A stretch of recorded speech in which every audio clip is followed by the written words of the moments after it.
12 anos depois, Lula está de volta à presidência do Brasil. Veja como foi a trajetória dele.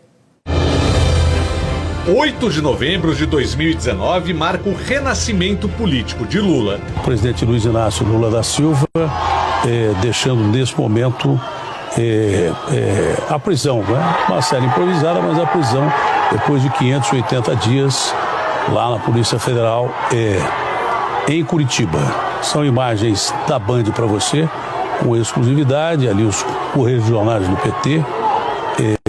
Ele vai deixando o local, né? E logo em seguida vai ser recebido por uma multidão de pessoas que já está à frente ali da Polícia Federal há algum tempo. Eles têm que saber, eles não prenderam um homem, eles tentaram matar uma ideia. Uma ideia não se mata, uma ideia não desaparece. Quase 3 anos depois, Lula foi eleito pela terceira vez presidente do Brasil. Uma eleição disputada por 2 candidatos que já ocuparam a cadeira no Palácio do Planalto.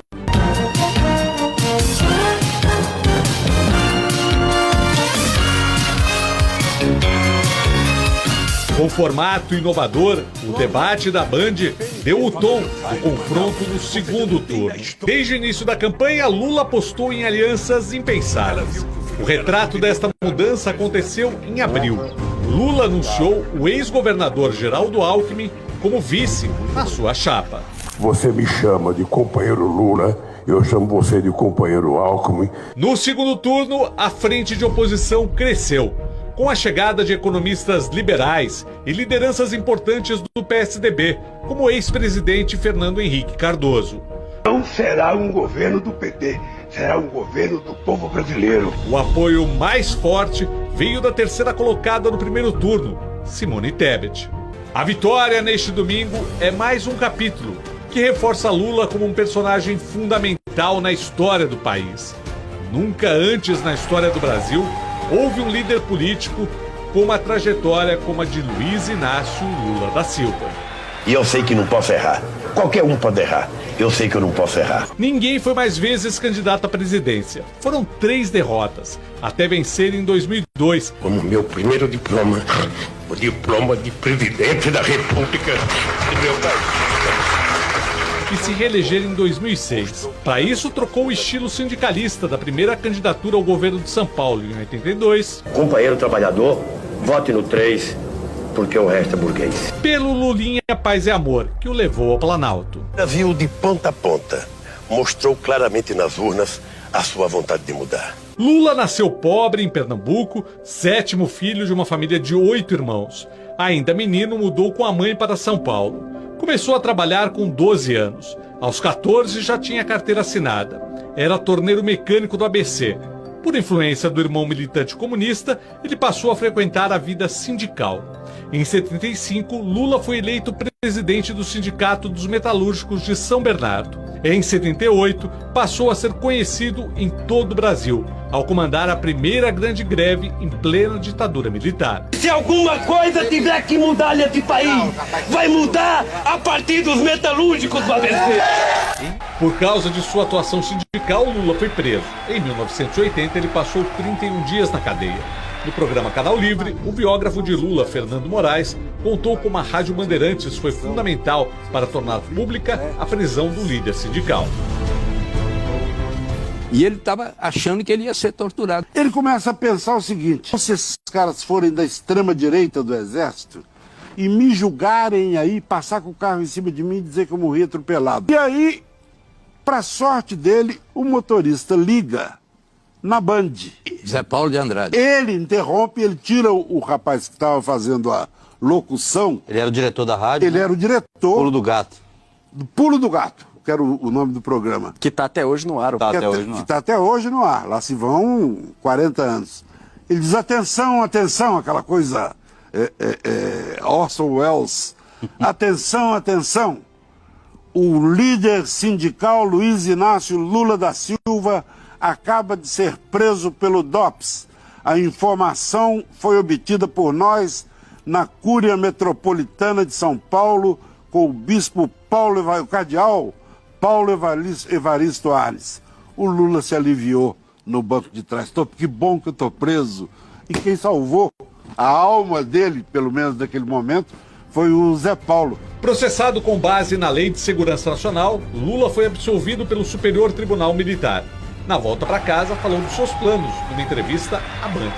Vou continuar brigando, primeiro, para restabelecimento da democracia nesse país e vou continuar brigando para que os trabalhadores conquistem aquilo que eles reivindicavam e que o governo não entendeu patavina nenhuma. Lula foi solto, mas afastado da presidência do sindicato. Em pouco tempo, ele embarcou de vez na política partidária. Foi eleito presidente em 2002 com quase 53 milhões de votos. Reeleito em 2006 com 58 milhões. Os governos Lula foram marcados por bons resultados na economia, com aumento no salário mínimo, no PIB e na criação de empregos. O Bolsa Família distribuiu renda e trouxe apoio entre os mais pobres. Foi um período de prosperidade do país, né? A gente teve uma economia crescendo, teve uma redução de pobreza, redução da desigualdade, tanto é assim que o Lula terminou o seu mandato com 80% de aprovação, até um pouco mais do que isso. Lula e o Brasil ganharam protagonismo mundial. Com uma aposta no consumo, Lula atravessou a crise global de 2008, que o ex-presidente chamava de marolinha. Eu pessoalmente liguei 2 vezes ao presidente Bush para falar: ô Bush, o problema é o seguinte, meu filho. Nós ficamos 26 anos sem crescer. Agora que a gente está crescendo, você vem atrapalhar, pô? Resolve. Ainda no primeiro mandato, o PT foi atingido pela crise política do mensalão. Uma mesada dada a políticos aliados para que votassem a favor do governo. É verdade que podemos ter cometido erros. E os erros cometidos estão sendo apurados como precisam ser apurados. Lula trouxe a pouco conhecida Dilma Rousseff do Ministério das Minas e Energia para a Casa Civil e fez dela candidata à sua sucessão. Embalada pela popularidade de Lula, Dilma foi eleita. No início, Lula manteve distância, teve que concentrar energia para lutar contra um câncer de garganta. Venceu a doença. Enquanto isso, símbolos do governo Lula sofriam desgaste. A Petrobras, que atingiu o auge com a descoberta do pré-sal, foi o principal deles. A estatal foi alvo das investigações da Lava Jato, que anos depois levaria para a cadeia aliados políticos do PT e empreiteiros com negócios com o governo. O carisma de Lula não foi suficiente para impedir o impeachment de Dilma, nem o avanço da força-tarefa. Se quiseram matar a jararaca, não bateram na cabeça, bateram no rabo. E a jararaca está viva como sempre esteve. Nos meses seguintes, Lula trocou os palanques pelos tribunais. De presidente virou réu, interrogado pelo juiz Sérgio Moro, que investigava a corrupção na estatal. Lula sempre disse ser inocente e vítima de perseguição política. Há muito tempo, doutor. Há muito tempo eu leio, eu escuto, eu converso com advogado e eu fico sabendo todo mundo que é preso. A primeira pergunta é: e o Lula? Você conhece o Lula? O Lula estava lá? Diga alguma coisa do Lula. Isso faz 2 anos e meio, doutor Moro. Moro condenou Lula à prisão por corrupção e lavagem de dinheiro pela compra de um apartamento triplex no Guarujá. Eu vou chegar em casa amanhã, vou almoçar com 8 netos e uma bisneta de 6 meses. Eu posso olhar na cara dos meus filhos e dizer que eu vim a Curitiba prestar depoimento a um juiz imparcial. Bem, primeiro não cabe ao senhor fazer esse tipo de pergunta para mim, mas de todo modo sim. A segunda instância, o TRF4 confirmou a condenação. Os últimos momentos antes da prisão foram no mesmo sindicato dos metalúrgicos do ABC, onde Lula começou a ser conhecido no país. Vocês vão perceber que eu sairei dessa maior, mais forte. Os poderosos podem matar 1, 2 ou 3 rosas, mas jamais conseguirão deter a chegada da primavera. E a nossa luta é em busca da primavera. Ainda preso, recebeu a segunda condenação, dessa vez pelo caso do sítio de Atibaia. Em junho de 2019, o vazamento de conversas entre procuradores da Operação Lava Jato e do juiz Sérgio Moro, publicadas pelo site The Intercept Brasil, colocaram em xeque os métodos da operação e a imparcialidade dos investigadores. O Jornal da Band abriu espaço para as denúncias da Vaza Jato. Em uma das conversas divulgadas,